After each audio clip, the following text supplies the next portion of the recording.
Trojan family, Trojan gang. Fight on forever is in the building.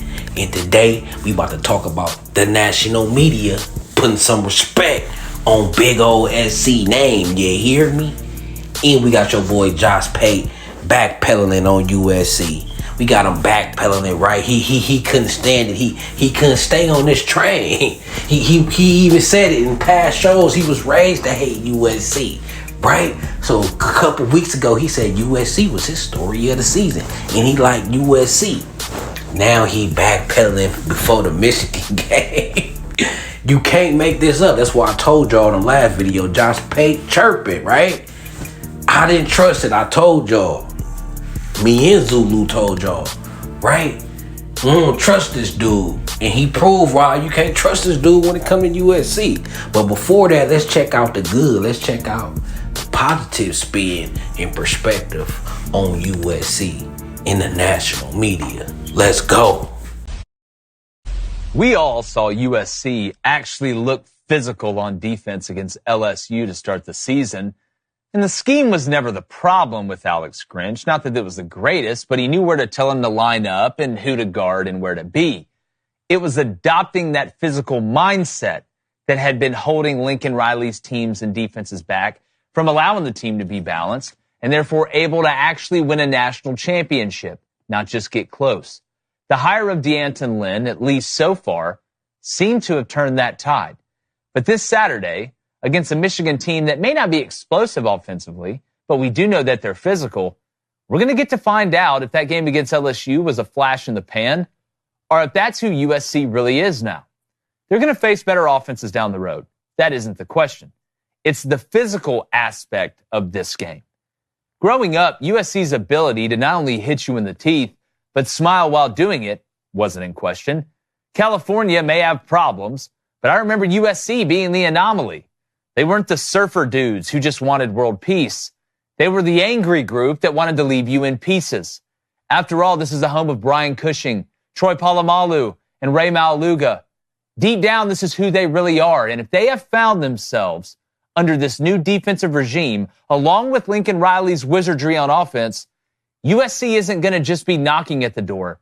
They're going to kick the thing down. So say what you want about Michigan's inability to throw the ball. And to be honest, you'd be right. But the question for USC isn't can they win a 7-on-7 tournament. It's can they turn back into the fence-biting, helmet-butting machine that brought them to prominence. And if they show that's who they really are, watch out. Because this group does not need a sword. They're going to be cutting you down either way. Now, as you see, Jay Crane and them boys, go over there, check out their little channel. They put some respect on our name in a reasonable perspective. They wasn't glazing. They wasn't over glazing. They kept it real and gave us our respect. I like a true football purist who gonna keep it real about big OSC, right? Now let's check out the video of Josh Pate, right? Backpedaling, going against his own logic to go against SC. Check it out. FanDuel's got USC minus 5.5 right now. We think it's a little north of that. The model thinks USC minus 7. Is it really over? Here's where my mind is on this game. Is it really over? Because if USC goes in there and wins and covers here, that's kind of your season for Michigan. They're still going to play all the games, but your preseason goals are probably out the window if you lose this game. And then conversely, I'm thinking, man, I think USC is the story of college football so far this year. I do think that, by the way. I mean, it's a great turnaround defensively already. Can it really be this good? And then I think about the story and the lessons that college football teaches me every year around this time, around week 3 and week 4. I think somehow Michigan's going to find a way to win this game outright. I know that doesn't compute right now. This is college football. This is the way it works. A team like Michigan, with the pride of that program, does not get double-digit losses hung on them 2 times in September at home. At least historically, that is not the way it works. I respect wounded animal mode. I respect what Lincoln Riley's doing as well. I think this is Michigan's spot. I disagree with the model. I think it's Michigan's spot. That's why you can't trust him. That's why we didn't trust him last time when he was showing his love. He gonna go against his own motto that he go with every week and base everything upon. He's gonna go against that. He's gonna go against that, right? You know what I'm saying? So you can't make this stuff up, right? It's cool. It makes it funner to be a USC fan, right? It makes it funner. It makes it more people to gloat on when we prove them wrong, right? Now, another thing I want to get on and tell y'all, USC can make some history with a victory against Michigan. Some recent history. It's not all-time history, right?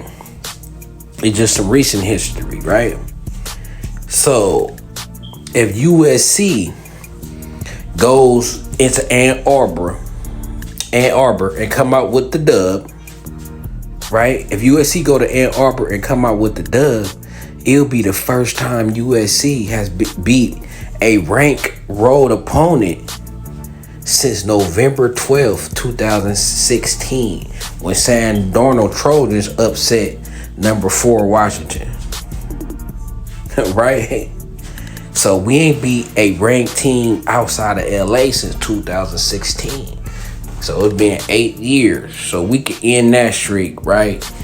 And I heard it's gonna be 85 and sunny in Ann Arbor on Saturday. Right? That's just the football gods. They always talk about what USC gonna do playing in the Big Ten in the cold. Well, this year we might even have to play in the cold. All the far cold road games is at the beginning of the season, early fall. Not the middle of the winter or late fall, you hear me? When it really start getting cold.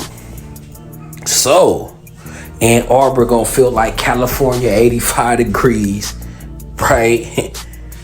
Right? And if we win that game, we making history since 2016. This is a little milestone in the program to show how far we coming. This ain't no small thing. I know everybody expecting us to beat Michigan, but this ain't no small thing. This would be a real quality win. It'll be a real quality win, right? So, man, this is exciting. This is exciting, and I can't wait to the game. What y'all think? Give me your score predictions. It's gonna be 85 degrees. We're gonna be hunting our first road win against a ranked opponent since 2016.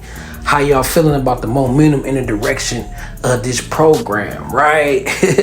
We on our way. We on our way. So I can't wait. I'm recording this Thursday night. By the time y'all get this, we gonna be 24 hours away from the game. So Trojans, turn up.